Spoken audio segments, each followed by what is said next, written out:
Muy buenas noches. Se cumplieron hoy en todo el país marchas convocadas por las centrales obreras y por la Federación Colombiana de Educadores FECODE para denunciar un supuesto incumplimiento a lo pactado con el gobierno para la suspensión del paro nacional. Además, marchas contra la violencia que existe en Colombia contra la mujer. Nuestro invitado de esta noche es el señor ministro de Defensa, el doctor Diego Molano. Ministro, muy buenas noches. Gracias por aceptar la invitación. Balance suyo a las marchas de hoy en el país. Yamit, buenas noches. Un saludo especial para usted y por supuesto para todos los televidentes. El balance hasta el momento ha sido un balance de tranquilidad. A lo largo del día se desarrollaron manifestaciones en más de 20 departamentos a nivel nacional, un balance en donde se desarrollaron más de 100 actividades entre movilizaciones, concentraciones y que hasta el momento, en esta hora, ha sido totalmente pacífico, ha sido también acompañada todas estas manifestaciones por la fuerza pública, un dispositivo de más de 30.000 hombres de la policía en las diferentes ciudades del país para acompañar estas manifestaciones. La manifestación o las manifestaciones, señor ministro, querían protestar contra el supuesto incumplimiento de lo pactado. ¿Se ha incumplido el acuerdo a que se llegó para el levantamiento del paro, ministro? Yamit, el gobierno del presidente Duque, con el liderazgo que viene desarrollando diferentes sectores, pues se avanza en los cumplimientos en diferentes énfasis. Aquí hubo un proceso de conversación y de diálogo, hoy hubo una convocatoria muy importante por parte de FECODE, que es uno de los convocantes, lo mismo que la CUT y el Comité del Paro. Lo que yo le podría mencionar es que desde el Ministerio de Defensa trabajamos en garantizar el derecho a la protesta y los otros sectores, los otros ministerios vienen avanzando en el cumplimiento de los diferentes compromisos, como es el caso de la educación, donde se había trabajado mucho en el de matrícula cero con los estudiantes, se avanzó en la última ley que se aprobó en el Congreso de Inversión Social, donde se estipula la matrícula cero, los compromisos con el sector educativo para asignar los recursos que fueron acordados desde el 2019, fueron incluidos en el presupuesto aprobado recientemente por el Congreso, y hay otros temas fundamentales como el de la renta básica, que también quedó incluido en el proyecto de inversión social estipulado y aprobado por el Congreso de la República, que beneficiará a más de 4 millones de familias. Y con respecto, que además se celebra hoy el día, ministro, con respecto a la violencia contra la mujer, que también fue una de las razones de la marcha. Hoy es el Día Internacional de la Violencia contra la Mujer. En estas manifestaciones, por supuesto, también fueron acompañadas por nuestra Policía Nacional.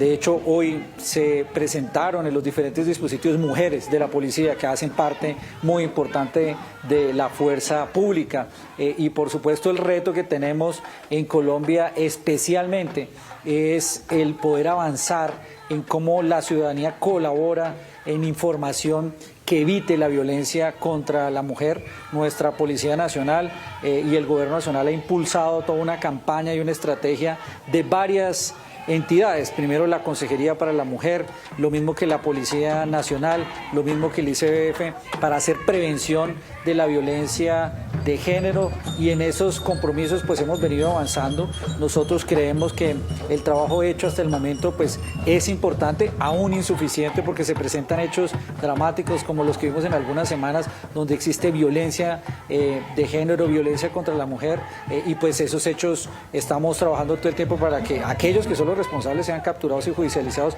que es lo que nos atañe en la fuerza pública. Las cifras reveladas ayer, señor ministro, sobre violencia contra la mujer son absolutamente inauditas, especialmente en el ámbito familiar, además. ¿Qué es lo que está originando esa actitud, esa sucesión de asesinatos de mujeres? Tenemos, Yamid, una situación muy compleja post-COVID. Y le voy a mencionar el caso porque hace un par de meses, debido al incremento de algunos niveles de violencia y homicidio, en varias de las ciudades del país estuvimos reunidos en el Instituto General Santander, en la Escuela General Santander, para analizar qué casos estaba pasando. Hay 3 factores que hicieron incrementar la violencia y sobre todo la violencia en algunos casos intrafamiliar y que obedece primero a la situación que incrementó el desempleo e incrementó la pobreza después del COVID.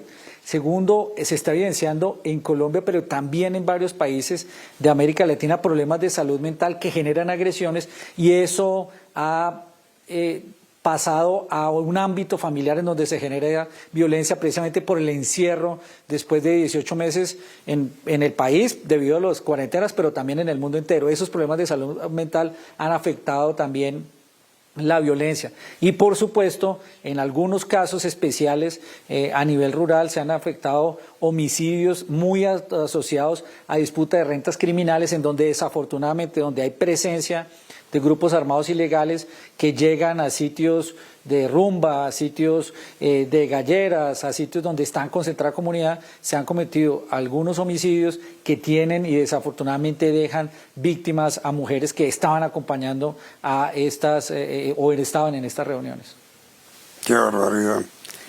Ahora mire, señor ministro, el Consejo de Seguridad de las Naciones Unidas aprobó ayer una resolución en la que le pide al gobierno de Colombia que detenga el asesinato de excombatientes de las FARC. ¿Qué se puede decir así ahí, ministro? Yamid, como los colombianos observaron y usted mismo vio en la visita del secretario general Guterres en la conmemoración del acuerdo de paz, tuvimos la posibilidad de presentar los retos, los desafíos y los avances en la implementación de la política de paz con legalidad del presidente Duque. En este caso, los asesinatos desafortunados de reincorporados, de excombatientes, tienen que ver con un factor especial. En la mayoría de estas situaciones se han presentado atribuibles a responsabilidades de disidencias de la FARC, del ELN o del Clan del Golfo que han cometido esos asesinatos y en varios casos especiales que ha buscado esclarecimiento del gobierno se han presentado por disputas de rentas criminales. Son estos grupos, como las disidencias de la FARC o el Clan del Golfo, o inclusive el ELN, los que han cometido estos asesinatos por buscar control territorial. ¿Qué hacemos en el gobierno nacional al respecto? Lo primero es que hemos estado en la ofensiva para desmantelar esas organizaciones. Por eso la captura que hicimos del alias Otoniel como el máximo responsable y peor narcotraficante que cometía muchos de estos delitos. Por eso las operaciones que tenemos contra disidencias de las FARC y contra el ELN. Mire, en el caso particular del ELN estamos hoy en una ofensiva muy importante, en el Chocó estamos en una ofensiva muy importante en contra de estas estructuras en Catatumbo. Eso desde el punto de vista de quienes originan este tipo de delitos, porque es necesario desmantelar esas estructuras. Y lo segundo, proveer seguridad. Tanto en Colombia respetamos y apoyamos como gobierno y como fuerza pública a los 13.000 excombatientes que se desmovilizaron después del acuerdo y hoy están en la legalidad. En las 24 espacios territoriales de capacitación y reincorporación hay más de 2.000 entre soldados y policías proviendo seguridad.